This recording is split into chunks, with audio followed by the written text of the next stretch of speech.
Hello everyone, मैं रौनक कुमार एक बार फिर से आप सभी का स्वागत करता हूं आपके अपने ही चैनल फर्स्ट डीमैट में। फ्रेंड्स, आज के वीडियो में हम लोग जानने वाले हैं एक और दूसरे नए स्टॉक के बारे में जिसका नाम है टाटा मोटर्स। तो देखेंगे गाइस कि टाटा मोटर्स के अंदर में भी ऐसा क्या हो रहा है कि वहां पर पे अपॉर्चुनिटी बनते हुए दिख रही है लास्ट 2 ट्रेडिंग सेशन डेज से। और कहाँ पर पे हमारी एंट्री हो सकती है, टारगेट हो सकता है। ठीक है, वो सारा कुछ डिटेल एनालिसिस हम लोग आज के इस वीडियो में करने जा रहे हैं। तो चलिए फ्रेंड्स स्टार्ट करते हैं। और सबसे पहले चलते हैं टाटा मोटर्स की चार्ट पे। तो गाइस सबसे पहले अगर आप यहाँ पर पे देखो तो टाटा मोटर्स का मैंने मंथली चार्ट यहाँ पर पे लगा रखा है। और स्टॉक आपको ये जो टाटा मोटर्स है लगातार 2020 कोविड के बाद से ही आपको ये एक बहुत स्ट्रॉन्ग अप ट्रेंड के ऊपर में ये कुछ इस तरीके से चलता हुआ ये आपको दिखाई दे रहा होगा। ठीक है, अगर आप देखोगे तो प्रीवियस मंथ यहाँ पर पे एक बहुत ही प्यारा यहाँ पर पे आपको एक हैमर कैंडल देखने को मिलेगा कि जो प्रीवियस मंथ जो इलेक्शन का जो डे था, ठीक है, जो जिस समय जो 3 जून 4 जून को जो इलेक्शन का जो रिजल्ट आया था, उस मंथ जून के मंथ में यहाँ पर पे आपको एक बहुत सॉलिड हैमर कैंडल देखने को मिला। और इस हैमर कैंडल के फॉर्म होने के बाद अगर आप देखो तो प्रीवियस 1 मंथ में टाटा मोटर्स ने यहाँ पर पे लगभग 13% का रिटर्न एक महीने के अंदर में बना करके दिया है। 13% का ये कैंडल पिछले 1 मंथ का है। अभी चलते हैं गाइस हम लोग टाटा मोटर्स के 1 डे के टाइम फ्रेम में वहां पर पे चल के समझते हैं कि वहां पर पे किस तरीके से ये जो ये मार्केट है वो फॉर्म कर रहा है। तो अगर मैं यहाँ पर पे देखूंगा इस, ठीक है, टाटा मोटर का ये आप चार्ट यहाँ पर पे देख सकते हो। अगर आप यहाँ पर पे देखोगे तो टाटा मोटर्स अभी कुछ दिनों से यहाँ पर पे क्या हो रहा था, ऑलमोस्ट 5 मार्च से अगर आप देखोगे तो मार्केट यहाँ पर पे आपका कंसोलिडेशन कर रहा था। ठीक है, कंसोलिडेशन के बाद में अगर आप यहाँ पर पे देखोगे तो अभी 2-3 दिन पहले ही देखिए, जिस दिन बजट डे था, बजट डे के दिन में अगर आप देखो, अगर नोटिस में अगर आपको करवाऊं तो 4 तारीख का ये आप क्रैश देख रहे हो। 4 तारीख के बाद में अगर आप देखोगे तो यहाँ पर पे एक बहुत प्यारा हैमर कैंडल यहाँ पर पे फॉर्म हुआ था। उसके बाद मार्केट के अंदर में एक अच्छी तेजी आई थी।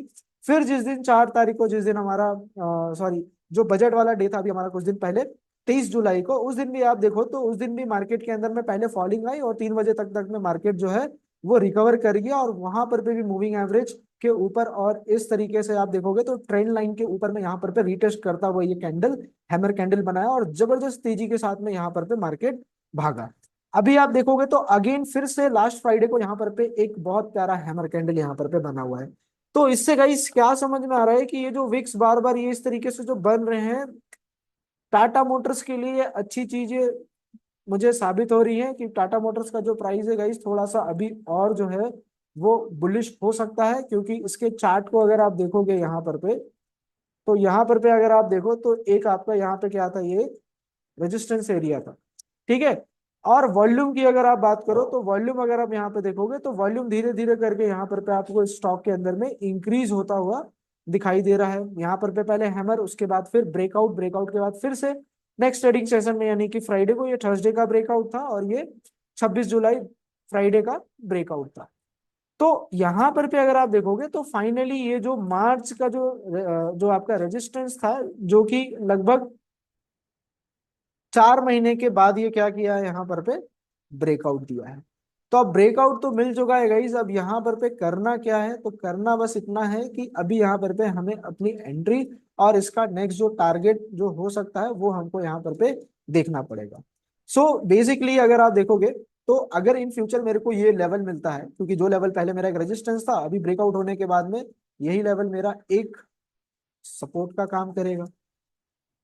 तो अगर टाटा मोटर्स आपका 1050 के लेवल में अगर आता है इन अपकमिंग डेज, ये इस तरीके से गया है, मान लो इस तरीके से ये इधर को आता है 1050 के लेवल पे और यहाँ पे रिटेस्ट करने के बाद में आपको ये वापस इस तरीके का अगर एक ग्रीन कलर का कैंडल यहाँ पर पे मिलता है इस सपोर्ट के रिटेस्ट पे, तो यहाँ पर पे हम लोगों को एक अच्छी अपॉर्चुनिटी बाय करने को मिल सकती है रिटेस्ट पे। बिकॉज मार्केट पहले ब्रेकआउट लिया है, उसके बाद फिर वो हो सकता है कि प्रॉफिट बुकिंग थोड़ी सी आए। क्योंकि आप यहाँ पर पे अगर देखो तो फॉर जस्ट 3 सेशन डेज के अंदर अंदर 11% टाटा मोटर्स ने दे दिया। 1 2 3 कैंडल्स यहाँ देख रहे हैं डे का, 11% इस हैमर कैंडल के बाद से 11% का रिटर्न इसने दे दिया।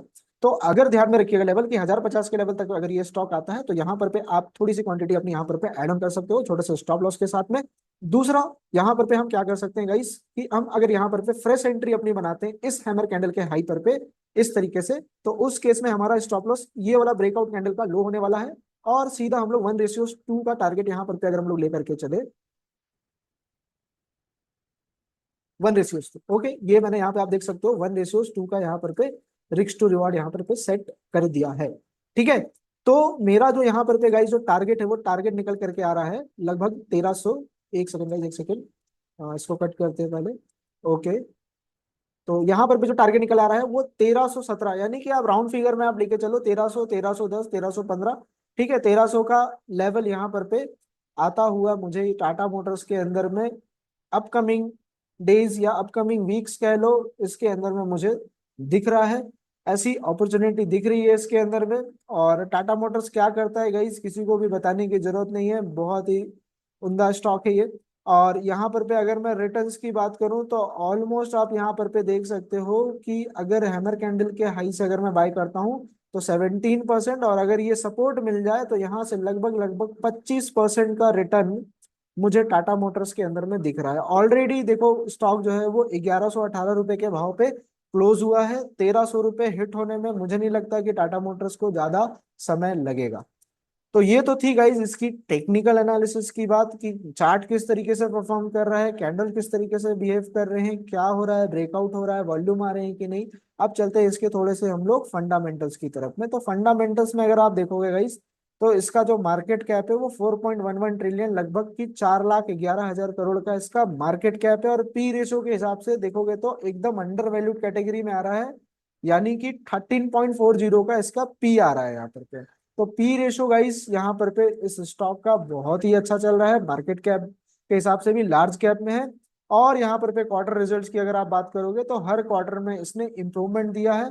ठीक है, 70, देखिए लास्ट क्वार्टर सीजन Q3 का जो 2023 का जो था उसमें इसका क्वार्टर का बिजनेस था 70.25 बिलियन का, और उसके बाद Q4 का बिलियन सीधा डबल हो गया, डबल भी नहीं गई आप कह सकते हो कि 2.5 गुना हो गया, यहाँ पे 174 बिलियन चला गया। और एनुअली रिपोर्ट देखोगे तो एनुअली भी 2021, 22, 23 इस तरीके से इसके जो स्कोप है, 22 में देखो तो मात्र 24 बिलियन का प्रॉफिट था पूरे साल का, और 23 का प्रॉफिट देखोगे तो 313 बिलियन का प्रॉफिट कंपनी जनरेट कर रही है। अभी इसका गाइस जो नया जो Q1 का 2024 का जो रिपोर्ट है वो अभी नहीं आया है, वो कब आने वाला है वो हम लोग यहाँ पर पे जाकर के देख सकते हैं। तो नेक्स्ट 5 डेज, यानी कि Q1 2024 का जो रिजल्ट है वो नेक्स्ट 5 डेज में यहाँ पर पे लॉन्च होने वाला है। तो पोजीशंस बनाने सही रहेंगे मेरे हिसाब से गाइस। प्लस अगर यहाँ पे परफॉर्मेंस की बात करो तो 1 ईयर में 72% का रिटर्न, 6 मंथ में 37, 3 मंथ में 10%, 1 मंथ में 16.9 एंड ऑलमोस्ट 17%, और एक वीक के अंदर में 9.21% का रिटर्न ऑलरेडी टाटा मोटर्स यहाँ पे दे चुकी है। स्ट्रॉन्ग बाय रिकमेंडेशन आ रहा है। टाटा मोटर क्या करती है, क्या बनाती है, आप यहाँ पर पे देख सकते हो कि मैन्युफैक्चरिंग है इसका किस चीजों का, vehicle, truck, buses and defence vehicles. It operate through the automotive and other segments. ठीक है, और इसका जो हेडक्वार्टर है गाइज वो मुंबई के अंदर में है। The company was founded in September 1, 1945, 1975 में इस कंपनी को बनाया गया था। किस लिए, ताकि हर तरह की कमर्शियल्स, व्हीकल्स, गाड़ी सब ये बना सके। प्लस टाटा मोटर्स के पास में अगर आप देखोगे तो Tata motor chemical commercial vehicles के अंदर में Tata passenger vehicles, Jaguar, land rover and vehicle finance भी ये करवाती है, यानी कि जैगुआर को भी इसने खरीद रखा है, लैंड रोवर के साथ में भी है। ठीक है, हर तरह से हर चीजें, और ईवी सेगमेंट में भी टाटा मोटर्स का बहुत बड़ा हाथ है। चलिए इसके वेबसाइट पे चलते हैं, एक बार इसके प्रोडक्ट को देखते हैं कि टाटा मोटर्स का जो प्रोडक्ट है वो किस तरीके से हमको यहाँ पर पे दिखाई देता है।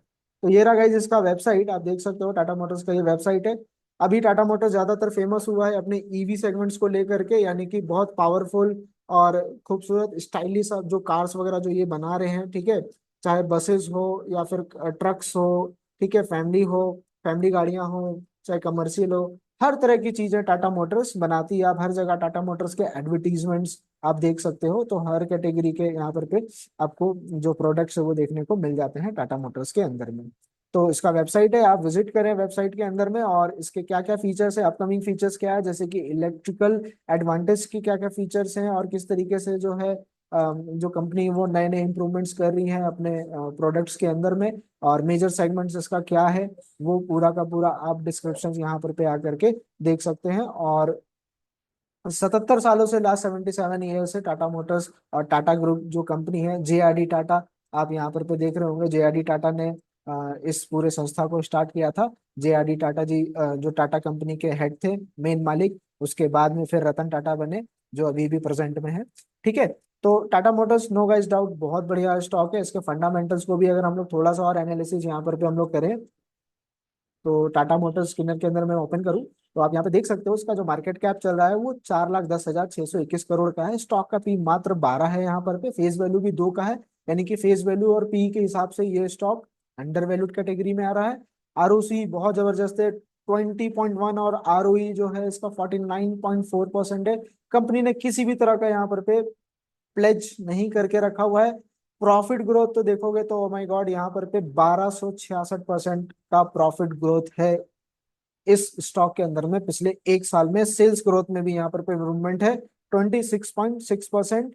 थोड़ा सा डेप्थ है इसके अंदर में गाइज, लेकिन चलिए कोई दिक्कत नहीं, क्योंकि गाड़ी ये टाटा मोटर जो है वो फाइनेंस भी करवाती है, तो डेप्थ थोड़ा बहुत रहेगा। तो डेप्थ यहाँ पर पे मैं कंसिडर इस स्टॉक के अंदर में नहीं करूंगा, जस्ट बिकॉज ऑफ फाइनेंस भी अवेलेबल करवाते हैं, है ना। गाड़ियां जब आप लोग लेने जाते हो टाटा मोटर्स के अंदर में, तो डाउन पेमेंट कुछ डाउन पेमेंट दे करके बाकी गाड़ियां आप फाइनेंस भी करवाते हो। चलो अब इसके अंदर में इन्वेस्टर्स की अगर हम बात करें, तो इन्वेस्टर के पास, प्रमोटर के पास में यहाँ पर पे अभी 46% का स्टेक है। यहीं अगर आप एफआई की बात करोगे तो एफआई यहाँ पर पे 18%, डीआईआई 15%, और पब्लिक देखोगे यहाँ पे तो 19%। बस यहाँ पर पे थोड़ी सी दिक्कत क्या है कि एफआई और डीआईआई ने थोड़ा सा माल बेचा है, 19% से 18% किया है, 16% से 15% किया है, लेकिन बहुत माइनर है ये, ठीक है। और पब्लिक देखोगे तो पब्लिक ने बहुत थोड़ा सा 1% के आसपास यहाँ पर पे बाइंग की है। क्योंकि देखिए चाहे पब्लिक हो चाहे एफआई हो डीआई हो, इनकी होल्डिंग्स परसेंटेज भी आप यहाँ पे देख सकती हैं। दिख सकता है आपको कि टाटा मोटर्स को कोई जल्दी से बेचना या छोड़ना नहीं चाहता है। सभी लोग के पोर्टफोलियो में ये स्टॉक होना चाहिए for the future growth, growing stock है, ठीक है। बाकी वीडियो कैसा लगा होगा इस बताइएगा, एनालिसिस कैसा लगा होगा आपको बताइएगा, और हमारी वीडियो से आपको बेनिफिट हो रहा है, फायदा हो रहा है, नहीं हो रहा है, वो भी कमेंट में जरूर बताइए। आप कोई राय देना चाहते हैं, किसी भी तरह का कोई भी आप चीजें हैं जो आप बताना चाहते हैं, पूछना चाहते हैं, और कमेंट के द्वारा आप पूछिए, ठीक है। सो आई होप गाइस कि ये वीडियो आपको अच्छी लगी हो, और अच्छी लगी हो तो लाइक शेयर सब्सक्राइब कर दें, ताकि ऐसी रेगुलर बेसिस पे हम आपके लिए इंफॉर्मेटिव एंड अच्छे स्टॉक्स आप लोगों के साथ में साझा कर सके। सो मिलते हैं फ्रेंड्स नेक्स्ट वीडियो में अगले नए अगले स्टॉक के साथ में। तब तक के लिए गुड बाय, थैंक यू।